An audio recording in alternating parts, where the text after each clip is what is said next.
қалаған ғой. Кіммен қалаға соқса да? Арда отырған ғой. Төген қасатқа берген әне. Құлап отыр, ары қарай әне. О, теккеден текке құламайды ғой. Бері қарай. Құдай жасап қайтамын. Балашаға ішінде ұйықтап жатқанда құламағанда. Не құлап кетсе не болады?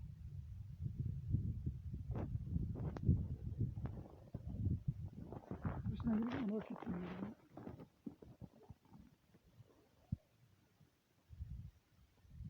Балдарын аман қалған айтады.